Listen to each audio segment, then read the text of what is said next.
La estabilidad del problema está relacionada con la sensibilidad que el resultado muestra a variaciones introducidas en los datos de entrada. Obviamente, cuanto más sensible es ese resultado, más inestable es el problema. Nosotros ya disponemos de indicadores para establecer el grado de estabilidad.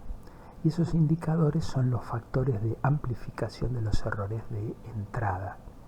En términos genéricos podríamos decir que si el módulo del factor de amplificación asociado a la variable XJ es menor o de orden 1, entonces el problema es estable o equivalentemente bien condicionado para esa variable, en el sentido de que las variaciones relativas que obtengamos en el resultado van a ser similares o menores a las de los datos de entrada. En cambio, si ese factor de amplificación es mucho mayor que 1, entonces ahí sí podríamos decir que el problema es inestable o mal condicionado para esa variable, porque obviamente sucede que la variación relativa del resultado es mucho mayor que la variación relativa del dato de entrada.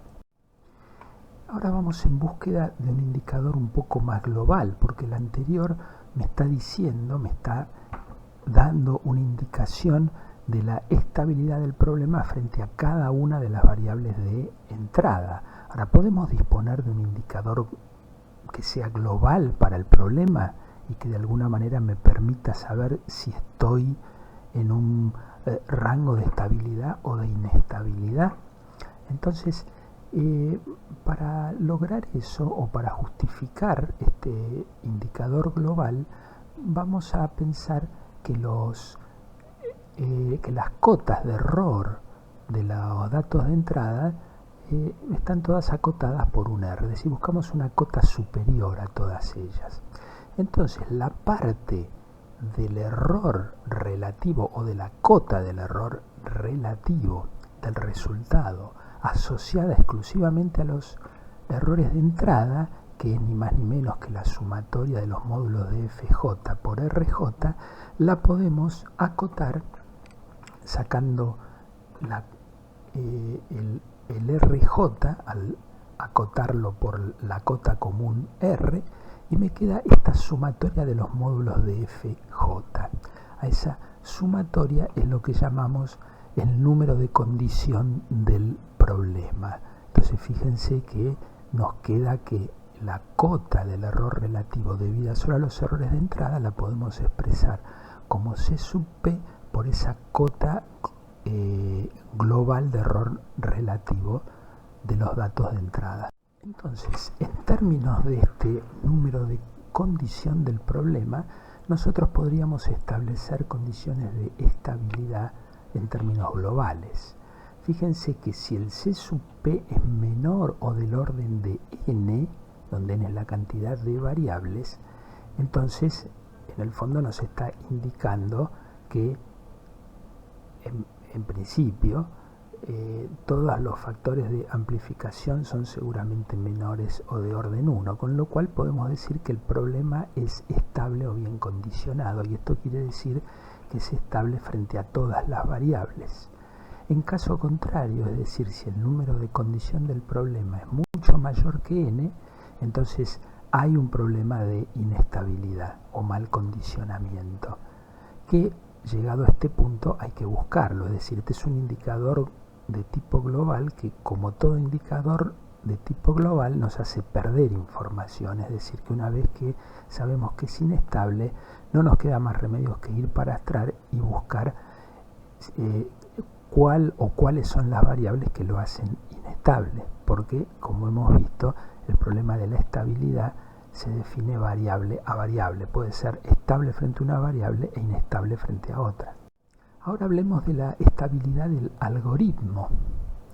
Y entonces ahora lo que nos interesa es analizar la sensibilidad del resultado pero a los errores de redondeo que se cometen durante las operaciones. Entonces, naturalmente uno pensaría que el indicador más adecuado o el adecuado para establecer la estabilidad es el factor de amplificación global de los errores de redondeo que habíamos llamado F sub U. La dificultad con este indicador es que no solo depende del algoritmo, sino también que depende del problema. Dicho en otras palabras, FU puede ser muy alto, no porque el algoritmo sea inadecuado, sino porque el problema es inestable. Siendo así, entonces es que se define lo que se llama el número de condición del algoritmo. El número de condición del algoritmo es justamente ese factor global de amplificación dividido el número de condición del problema, y de esta manera estamos tratando de independizarnos de la estabilidad o no del problema. Como pueden ver, el C sub A, entonces de un problema con un C sub P alto puede ser chico. Entonces, de alguna manera estamos apostando a que esta definición del número de condición hace que éste dependa principalmente del algoritmo. Con el número de condición nosotros podríamos hacer lo que podríamos llamar una comparación de estabilidades, es decir, de alguna manera establecer una estabilidad numérica relativa entre dos algoritmos distintos. Es más, como esto trata de ser independiente del problema, hasta podríamos comparar la performance de algoritmos correspondientes a problemas distintos en principio. Entonces, está claro que lo que podríamos decir es que si el número de condición del algoritmo 1 es menor que el del algoritmo 2, entonces el algoritmo 1 es más estable o está mejor condicionado que el algoritmo 2. Más interesante que eso es tratar de determinar cuáles son las condiciones para decir que la estabilidad numérica es aceptable cuando estamos operando. Entonces volvamos a acotar nuestras cotas de error de los errores de entrada por una común R. Entonces ahora podemos establecer que la cota del error relativo, teniendo en cuenta ya no solo los errores de entrada, sino los de redondeo, la podemos expresar como C sub P por R, que es lo que está asociado a los errores de entrada, y luego nuestro ya conocido factor de amplificación global FU por la unidad de máquina. Sacando factor común C sub P me queda un paréntesis con R más CA por U. Entonces esto es clave porque aquí es a partir de aquí que podemos determinar las condiciones que hagan aceptable a nuestro algoritmo. Si nosotros, R en general es un dato, entonces si nosotros ya tenemos una precisión prefijada, entonces lo que tenemos que pedir es que el número de condición del algoritmo sea mucho menor que R sobre U, porque siempre lo que estamos buscando es que C sub A por U sea mucho menor que R, es decir, que los errores de redondeo debido al algoritmo prácticamente no influyan en el error final, ¿sí? Entonces esta es una condición en los casos en que U ya está establecido. Por el contrario, si disponemos ya de un algoritmo, la otra condición que podemos determinar de acá es cuánto debería ser la unidad de máquina para que realmente ese error debido al redondeo sea despreciable, y eso me da la condición U mucho menor que R sobre C sub A. Vamos entonces a dar un ejemplo. Vamos a recurrir al ejemplo de la clase pasada, en los cuales teníamos dos variables de entradas A y B que valían 43,21, 43,11, es decir, dada con 4 dígitos de precisión, de lo cual inferimos que una cota común de error relativo es 10 a la menos 4. Entonces,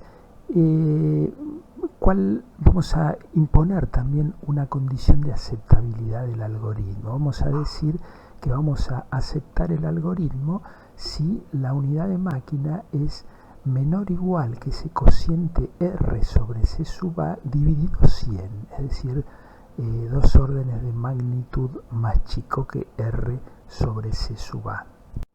Entonces vamos al primer algoritmo, z igual a cuadrado menos b cuadrado. Recordando que los factores de amplificación valían 420, sale en forma trivial que el número de condición del problema vale 840. También el factor FU de amplificación global de los errores de redondeo valía 420, de modo que el número de condición del algoritmo resulta igual a 0,5. De ahí sale que R sobre C sub A es 0,002. Entonces luego tenemos que jugar un poco con la cantidad de dígitos que necesitamos para tener una unidad de máquina que sea menor o igual que este valor de R sobre C sub A dividido 100. Y lo que resulta es que necesitamos hacer las cuentas con al menos 6 dígitos de precisión. En el caso del segundo algoritmo, A más B por A menos B, obviamente el número de condición del problema es el mismo, pero acá el número de condición del algoritmo va a ser mucho menor porque el factor de amplificación global valía solo 3. 3 dividido 420 da 4 por 10 a la menos 3, de modo que R sobre C sub A da 0,25.